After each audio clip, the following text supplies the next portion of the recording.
I was standing in my dad's dining room in Sacramento on New Year's Eve, around 8:17 p.m., holding a plate of prime rib that had already gone cold. In my other hand was a half-empty glass of cheap grocery store champagne. And across the table, my sister was speaking like my income was something she had a claim to. My name is Chloe Bennett. I'm 34. I work as a production engineer. And for most of my adult life, I've been the person this family calls whenever something goes wrong. A dead car battery, a broken water heater, rent coming up short, school fees, small problems that somehow always turned into thousands of dollars. That night, the table was crowded. My dad sat at the head. My sister Lauren sat beside him. Her husband Kyle was next to her, chewing like none of this had anything to do with him. Their 2 kids were tossing dinner rolls at each other, and everyone brushed it off as them being high energy. No one said the word adopted. Not out loud. Not at first. But in my family, it was always there anyway. I was the child they brought in. Lauren was the real daughter. The biological one. The one everything revolved around. I had brought dessert, 2 bottles of wine, and an envelope with money for my dad's January mortgage payment because he had texted me that morning asking for help again. Just until bonuses come in. He'd been saying that for 2 years. I was already covering part of their utilities every month. I had paid his medication co-pays more than once. In October, I paid for Lauren's oldest son's after-school program when she fell behind. In November, I handled a $2,286 plumbing bill because the family home matters to all of us. In December, I sent $900 toward the mortgage because he said foreclosure notices were getting serious. When I'm stressed, my brain starts tracking numbers. December mortgage, $900. Plumbing, $2,286. Soccer fees, $340. Groceries Lauren didn't plan for, $1,248. Amazon orders sent to my dad's house, $187.13. I had every receipt saved in a folder on my phone labeled Family. The kids were loud. Lauren's youngest had ketchup smeared across his forehead, and no one noticed. Kyle was on his 2nd beer and already offering his 5th opinion. My dad had slipped into that sentimental tone he used right before something bad happened. Then Lauren put her fork down and smiled at me. That smile made my hands go cold. "We should just say it clearly going into the new year," she said. No one spoke. "Your support covers my kids and my household now. That's just how it is." For a second, I thought I had misheard her. Not because the words weren't clear, but because they were so direct they sounded unreal. I looked at Kyle first. He gave a small nod, like she had just summarized something obvious. Then I looked at my dad. He didn't hesitate. He took a sip of his drink and said, "If you don't like it, the door's right there." My mouth went dry. My brain started counting pointless things. 4 adults at the table. 2 kids in booster seats. 1 clock ticking too loud. 1 mortgage payment scheduled to leave my account at midnight. Lauren leaned back in her chair. "You don't have kids," she said. "You don't have a husband. You make engineer money. This helps all of us. All of us." That phrase had trapped me more times than I could count. I looked down the table. Kyle still wouldn't meet my eyes. My dad had that look he always got when he was about to call something cruel, practical. My stepmother Diane kept cutting her food like she wasn't watching everything fall apart. Lauren's daughter Ava glanced at me, then back at her plate. Even kids know when something crosses a line. I set my napkin down. "Perfect," I said. Lauren blinked. "I'm done," I added. "You can start paying your own mortgage." No one moved. My dad let out a short, ugly laugh. "Don't be dramatic." I stood up, calmer than I expected. "I'm not being dramatic," I said. "I'm canceling the transfer." Lauren's face changed immediately. "You wouldn't." I pulled out my phone, opened my bank app, and canceled the scheduled payment while they watched. January mortgage transfer, canceled at 8:21 p.m. I didn't yell. I didn't cry. I didn't explain anything. I grabbed my coat, my keys, and the lemon tart I had brought. Then I looked at them and said, "You confused access to me with ownership of me." And I walked out. I didn't slam the door. I didn't scream. I sat in my car with both hands on the steering wheel, breathing slowly. Then I opened the folder on my phone, because there was something else they were going to learn, and it was going to cost them a lot more than one mortgage payment. I was adopted when I was 3. That sentence lands differently depending on who hears it. Nice people call it beautiful. Curious people ask if you know your real parents. My family used it differently, not directly. Never in a way you could quote without sounding sensitive. But it was always there, like pressure. Lauren was the daughter. I was the one they chose. My dad loved saying that in front of people. Chloe was chosen. It sounded sweet until you grew up and realized that chosen can turn into "you owe us" very quickly. In my family, gratitude was the currency expected from me. Lauren got grace. I got expectations. If she missed a bill, she was overwhelmed. If I hesitated, I was selfish. If she needed help, family stepped up. If I needed space, I was cold. I worked at a food packaging plant outside Sacramento. Being a production engineer meant long hours, late calls, and dealing with problems at the worst times. But it paid well if you kept your head down and solved things fast. At 29, I bought a small condo. Nothing fancy. 2 bedrooms, a tiny balcony, a view of a parking lot, and 3 stubborn trees. But it was mine. That mattered more than I realized. 5 years ago, after Kyle lost his sales job, my dad called me. "Your sister just needs 6 weeks," he said. 6 weeks turned into 8 months. Their rent gap became $600 here, $800 there. Then daycare bills because Kyle was between opportunities. Lauren cried in my kitchen once and said, "You know how Dad is. If I fail, he'll never let it go." I said yes.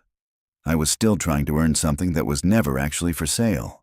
The second time it became obvious was when my dad asked me to co-sign a truck refinance for Kyle. I said no, calmly, respectfully. He didn't speak to me for 3 days. Then he called me disappointing. Lauren texted me, "You're in a better position than we are." That line became one of the family's favorites. The third time was last spring, when Diane accidentally sent me a screenshot that was meant for Lauren. It was from a group chat I wasn't in. My dad had written, "Chloe will cover it." "She hates conflict more than she hates paying," Lauren replied with a laughing emoji. "Exactly. Just frame it as helping the house." Helping the house. That was their language. Not debt, not pressure, not entitlement. Just help. "Keep things smooth," my dad would say.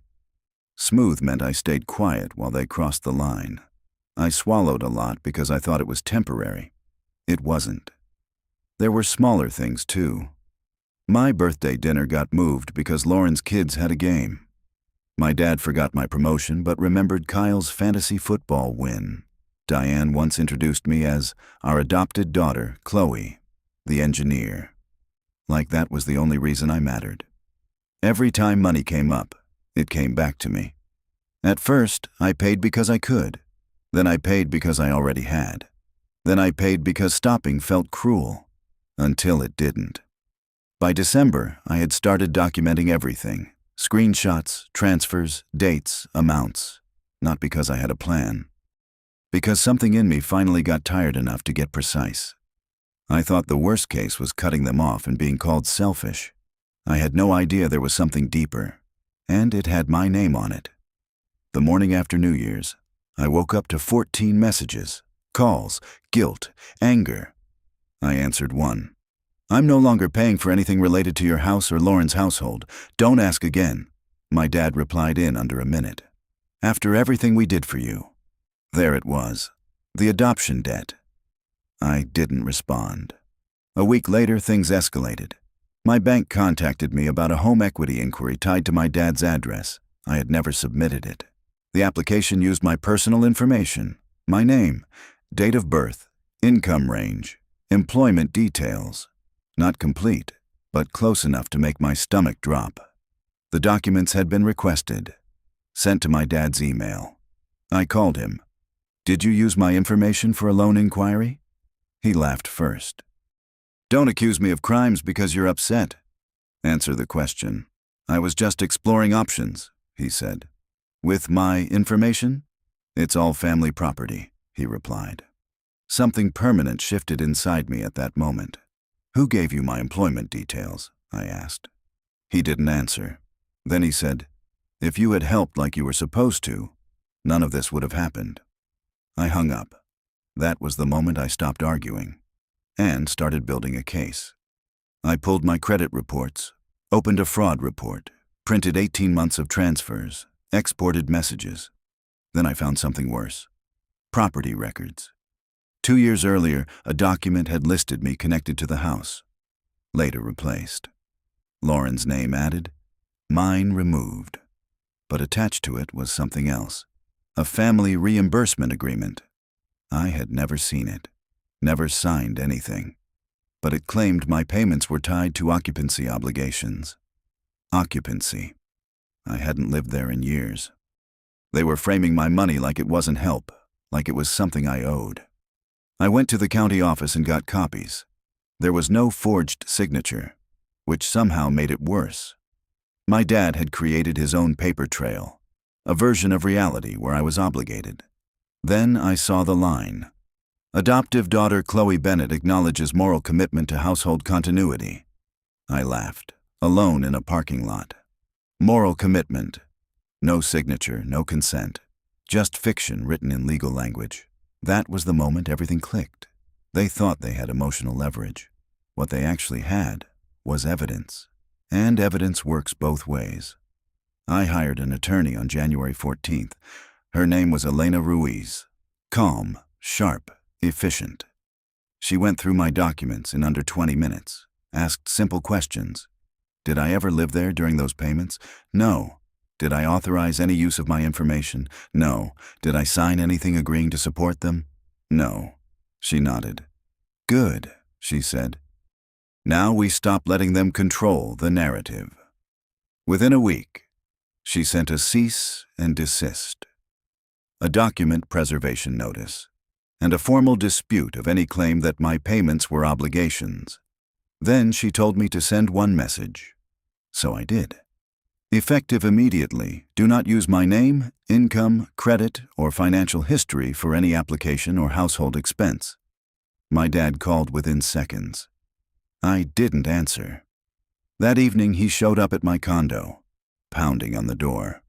You don't send lawyers after family. I had already installed a camera. I told him to leave. He kept knocking until a patrol car turned into the lot. I had called non-emergency. The officer asked him one question. Did she authorize the use of her information? My dad hesitated.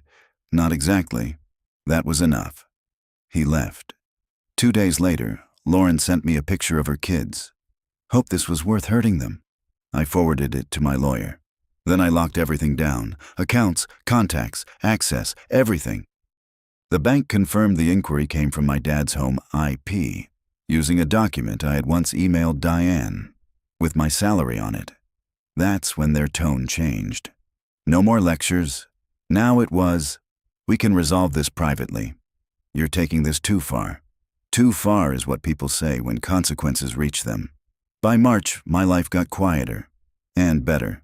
I worked, I came home, I cooked, I kept my money. I bought a new couch because my back hurt. Not for symbolism. For the first time in years, I wasn't fixing someone else's chaos before my own comfort. My best friend Maya came over with Thai food one night. So let me get this straight, she said. They treated you like a wallet with feelings, and then got shocked when the wallet hired a lawyer? I laughed harder than I had in months. In April, I got promoted to senior production engineer. I almost missed the email. I celebrated alone. Good silence. Expensive silence.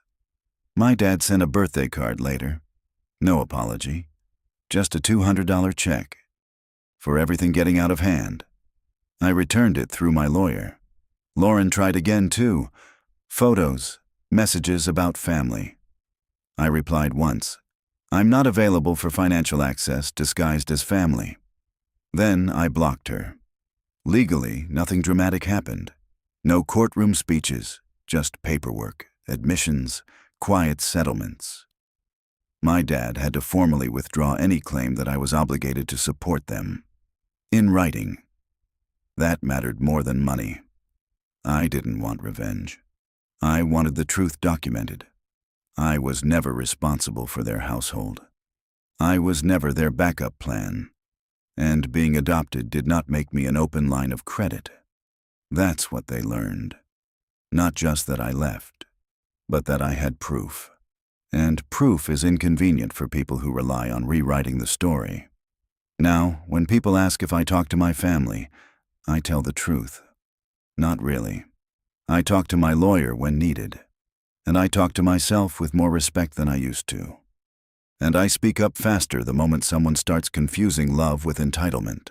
Because the people who benefit from your silence will always call your boundaries cruel. Set them anyway.